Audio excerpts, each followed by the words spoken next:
இந்த வாரம் big pass நாமினேஷனில் சிக்கிய 7 போட்டியாளர்கள்.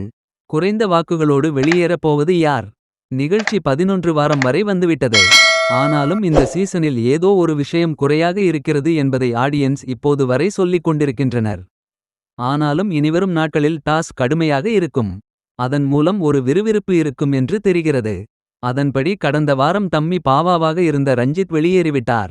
அதைத் தொடர்ந்து இந்த வாரம் 7 பேர் நாமினேஷனில் சிக்கியிருக்கின்றனர். அவர்களில் யாருக்கு அதிக ஓட்டு கிடைத்திருக்கிறது? யார் குறைந்த ஓட்டுகளோடு வெளியேறப் போகிறார் என்பதைப் பற்றி காண்போம். இதில் ஜாக்லின் 21.13 விழுக்காடு வாக்குகளை பெற்றுள்ளார்.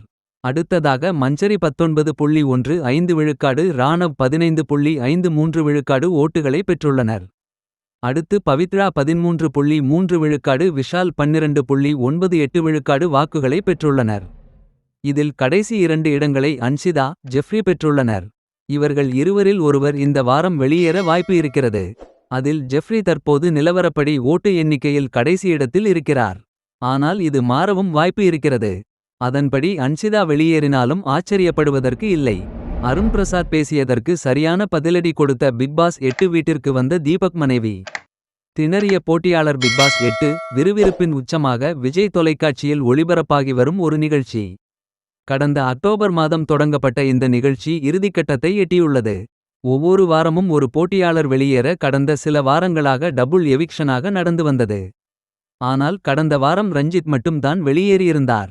பிக்பாஸ் 8 டாஸ்குகளில் ரசிகர்களால் கொண்டாடப்படும் ஃப்ரீஸ் டாஸ்க் வந்துள்ளது. முதல் ஆளாக தீபக்கின் மனைவி மற்றும் மகன் உள்ளே வந்து அவருக்கு சர்ப்ரைஸ் கொடுக்கிறார்கள். பின் பிக்பாஸ் தீபக்கின் மனைவியிடம் எந்த போட்டியாளரின் கருத்தில் உங்களுக்கு முரண்பாடு இருக்கிறது என்பதை தெரிவிக்குமாறு கூறினார். அதற்கு அவர் அருண் பிரசாத் என்று கூறியவர். இவர் கடந்த சில வாரங்களுக்கு முன்னர் தீபக்குடன் சண்டையிட்டு வெளியே சென்று சத்யாவிடம் சொன்ன வார்த்தை என்னை காயப்படுத்தியது. அருண் தீபக்கிடம் சண்டை போட்டபின் சத்யாவிடம், நான் இப்போது டிரெண்டிங்கில் இருக்க ஹீரோ, என்கிட்டயே இப்படி நடந்துக்கிறாரு. அப்போ அவர் டிரெண்டிங்ல இருக்கும்போது அவருடைய அசிஸ்டன்ட் கிட்ட எப்படி நடத்திருப்பார் என்று பேசியிருந்தார். அது என்னை காயப்படுத்தியது. தீபக் உண்மையில் அப்படி கிடையவே கிடையாது. அவர் யாரையும் அப்படி தவறாக நடத்தி நீங்கள் பார்த்ததில்லை. நீங்கள் யூகித்து சொன்ன ஒரு விஷயம்தான் அது என கூற கொஞ்சம் அருண் பிரசாத் திணறினார்.